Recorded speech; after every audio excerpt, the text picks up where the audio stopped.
voy a dar un pequeño privilegio que es hablar con un histórico dirigente político argentino, histórico referente del justicialismo, fue ex ministro de Trabajo, también fue ex vicepresidente, ex gobernador de la provincia de Buenos Aires, y la verdad que una de las personas que, digamos, de política puede hablar y mucho.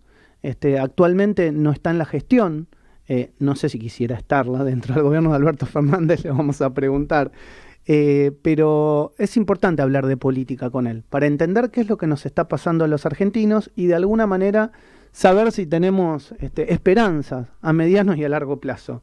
Hola Carlos, buen día, Maximiliano Lecky te saluda, estamos hablando con Carlos Rucauf. ¿Qué tal, Maximiliano? Buen día a vos, a todo el equipo y a los oyentes. Gracias por haber aceptado esta charla y esta comunicación. Bueno, Carlos, un poco en la introducción te hacía la primera pregunta. Si te hubiesen propuesto estar en el gobierno de Alberto Fernández, ¿hubieses aceptado? No, ni en este ni en ninguno. Yo estoy absolutamente retirado de los cargos públicos. Estoy sí, como siempre, preocupado por las cosas del país, de mi patria, de mi pueblo, y opino a partir de mi experiencia sobre los temas que me parece que se podrían hacer mejor y que la mayoría requieren de acuerdos, primero entre las dos partes del gobierno, este gobierno bicéfalo, y luego del gobierno con la oposición. Estaba justamente ahora escribiendo una nota que ya la terminé sobre el tema de gas y gasoductos, y yo creo que ahí tenés una de las respuestas. Así tenemos futuro. Sí, tenemos futuro, hay que saber administrarlo. Respecto a lo que estás diciendo, que opinás como argentino y también porque tenés experiencia, expertise, fuiste funcionario, ¿te ha traído dolores de cabeza esa opinión? Llamados de teléfono de alguien que te dice, che, ¿por qué opinás? No te metas en esto, sin decir nombre, pero ¿es algo que pasa habitualmente o podés hacerlo libremente con toda la libertad de expresión que debe ejercerse en la Argentina, justamente hoy en el Día del Periodista? Libertad de expresión hay, y yo no he tenido otra cosa que algún comentario, digamos, privado, de gente que está en el gobierno, gente que está en la oposición, que en algunos casos me dice que estoy equivocado en tal tema o en tal otro, y lo discutimos con absoluta libertad y respeto, porque yo creo que intercambiar ideas es fundamental para tratar de buscar soluciones. Vos recién dijiste que bueno, el tema del gas y del petróleo es eventualmente una solución para los años por venir en la Argentina. ¿Qué pensás de este impuesto sobre la renta inesperada? ¿Eso también es una solución, cobrarla a los que más tienen o no? Cobrarle a los que más tienen, sí. Un impuesto a la renta inesperada que tienda, como ocurre con este impuesto, a recaudar poco y lograr espantar inversión, me parece una pavada. Pero estamos siempre atrás de la coyuntura. Vos, por ejemplo, necesitas para el tema que hablaba recién, que es un tema que a mí me obsesiona hace años, que es el tema del gas, necesitas mucha inversión privada. Si el inversor privado, además de cobrar de los impuestos que habitualmente le cobras, de repente le sacudís otro por la cabeza porque cambiaron los precios relativos del producto que vende, la primera respuesta que ese señor o ese empresario te va a decir es: nadie tuvo renta más inesperada que el gobierno del presidente Fernández, que está cobrando sumas siderales por la exportación de nuestros productos, y en lugar de poder guardar ese dinero como reservas, que es lo que además pactó con el Fondo Monetario, se le escurre como arena entre los dedos. Es importante esto que estás diciendo respecto a lo que nos está pasando con nuestras reservas internacionales y los pactos que tenemos que cumplir. ¿Hay salida? Porque el año que viene no, pero el otro, al nuevo gobierno, va a tener que pagar mucho dinero, sea el peronismo o sea la oposición. ¿Cómo salimos si uno realmente se encuentra en la encrucijada que hoy nos estás describiendo? No tenemos reservas. Bueno, en primer lugar, obviamente hay que hacer cambios de política estructurales. Sin duda, el próximo gobierno va a ir a una renegociación de la deuda pública y privada. Okay. Eso no te quepa ninguna duda, porque es absolutamente imposible que se cumplan cualquiera de los acuerdos que ha firmado este gobierno con los diversos acreedores. Por eso Argentina tiene un riesgo país de default, porque nadie le cree a Argentina que va a pagar. Ahora, ¿se puede igual salir? Claro que se puede salir, porque Argentina es un país riquísimo. Es un país que tiene petróleo, gas, alimentos, litio. Somos, junto con Bolivia y Chile, el 80% de las reservas mundiales de litio están en la Argentina, Bolivia y Chile. Entonces tenemos para ingresar muchísimo dinero y mejorar mucho el nivel de nuestros pueblos. El tema es si vamos a estar haciendo las cosas como se debe o si vamos a estar en esta pelea continua que hace que estemos hoy metidos en una paralización del gasoducto que se iba a construir porque hay acusaciones cruzadas de corrupción dentro del mismo gobierno. Claro, que es no menor y que claramente pueden llegar a paralizar en las próximas horas la construcción del gasoducto. Es real lo que estás diciendo. ¿Cómo verías, con qué ojos verías la eventualidad de una moneda común para el Mercosur o para Brasil en este contexto que vos nos estás diciendo, ¿no? Muchos recursos naturales entre Bolivia, Chile, Argentina, industria potente en Brasil. ¿Cómo verías la eventualidad de una moneda común o de esa factibilidad que también Lula ya está hablando al respecto? Yo lo veo sumamente difícil. Como siempre, nunca me niego a estudiar un tema. Lo primero que tendrían que lograr Argentina y Brasil es un acuerdo estratégico de mucha más densidad que el actual. Un acuerdo en materia comercial, un acuerdo en materia de armar líneas de producción integrada, pero también un acuerdo en materia de defensa y de política exterior, porque sumados somos muy importantes, separados pesamos mucho menos. Andrés Zapoc, ¿querés preguntarle a Carlos Rucauf? Buen día, Carlos. Mi pregunta tiene que ver con lo que pasa diariamente en la agenda y estamos hablando mucho sobre Javier Milei. Le quiero preguntar qué opinión tiene usted, viniendo de un partido y teniendo tanta experiencia, un partido tradicional, ¿cómo lo ve posicionado de cara a 2023 a Javier Milei y a este nuevo partido político que se llama La Libertad Avanza? Yo pienso que depende mucho de la continuidad de las torpezas de los demás, pero si esto continuara deteriorándose, Milei puede ganar, y lo que no me cabe duda, pese a lo que escucho muchas veces, es que puede gobernar, porque hay un ejemplo bastante interesante respecto a esta posibilidad, que es lo que hizo Macron en Francia.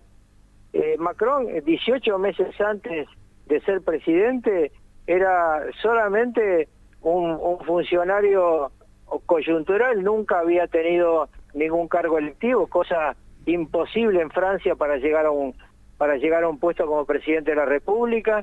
Había sido jefe de economistas de un gran grupo financiero europeo y durante 18 meses ministro de Hacienda. Y sin embargo en 18 meses construyó un partido, ganó, y luego se produjo lo que siempre ocurre, que es cuando gana uno, los de los partidos que quedaron deteriorados se le acercan.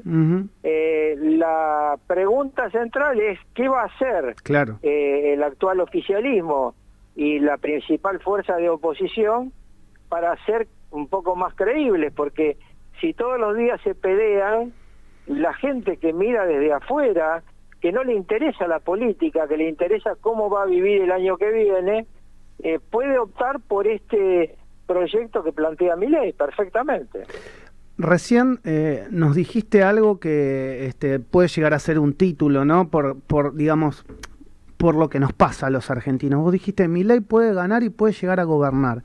Una de las propuestas que se habló durante muchos años en la década del 90, inclusive durante la expresidencia de Carlos Saúl Menem, es la dolarización. Y es una de las propuestas que Milei está haciendo. Inclusive él explicó que en su equipo económico se está estudiando el caso de Ecuador respecto a la dolarización. ¿Cómo verías esa propuesta en Argentina? Bueno, a corto plazo muy difícil.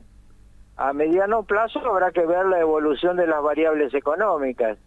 Sí les puedo decir que durante el gobierno del presidente Menem me tocó a mí, junto al ministro de Relaciones Exteriores Guido Di Tella, yo era vicepresidente, plantear en Estados Unidos la posibilidad de dolarización y nos dijeron que no. Y estábamos hablando de un gobierno que tenía 7 años de inflación al 1%, un gran nivel de reservas y una confianza internacional en la palabra empeñada.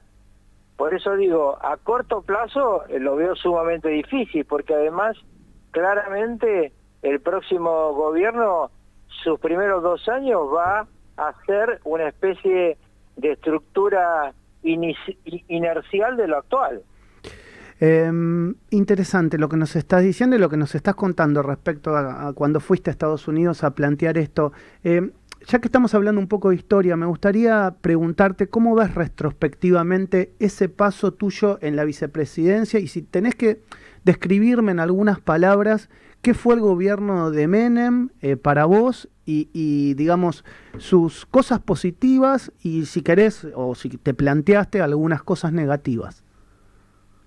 Bueno, sobre las cosas negativas que abren los demás, yo obviamente cuando estuve en el gobierno tuve diferencias con el presidente en muchos temas, se los planteé en privado, con el respeto que corresponde a la investidura presidencial, porque a diferencia de lo que dijo hace poco Cristina Kirchner, el Poder Ejecutivo no es de 2 personas. En la Argentina es absolutamente unipersonal, entonces el vicepresidente, en mi caso, lo que hacía era ayudar, a veces con críticas.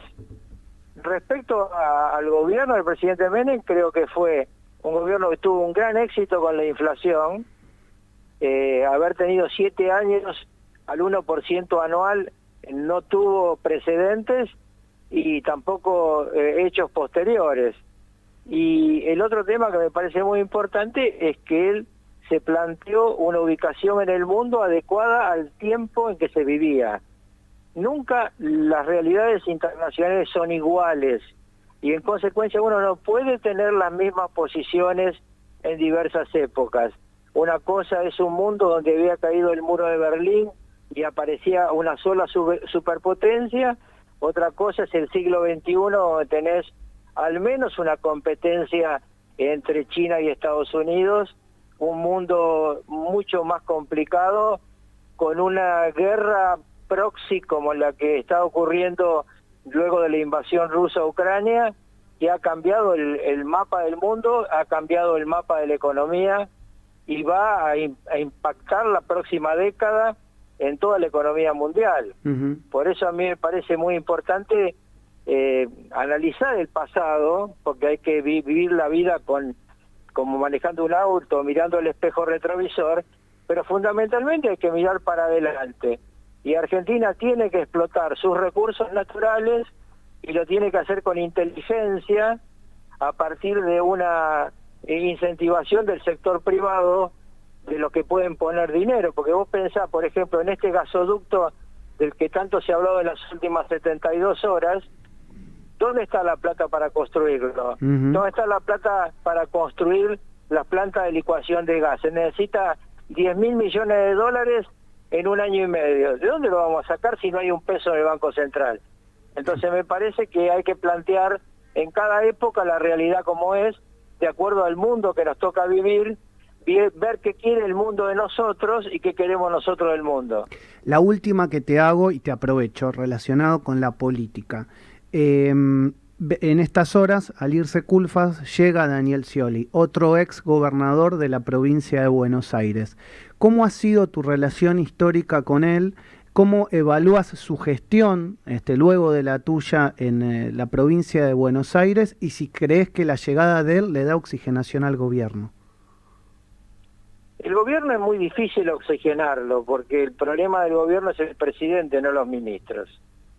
Creo que Scioli pasa a ser uno de los 3 candidatos más importantes del espacio oficialista.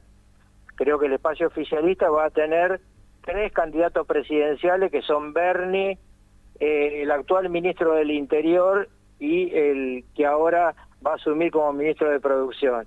esos tres van a competir seguramente en las internas del oficialismo, y estar parado en el Ministerio de Producción para Scioli va a ser sumamente importante. El pasado lo dejemos en el pasado. Ok. Carlos, gracias por estos minutos con Radio Sónica. Ha sido muy amable, que tengas una excelente semana. Chao, hasta siempre. Hasta siempre. Carlos Rucauf, un histórico dirigente justicialista, pasó aquí en el arranque.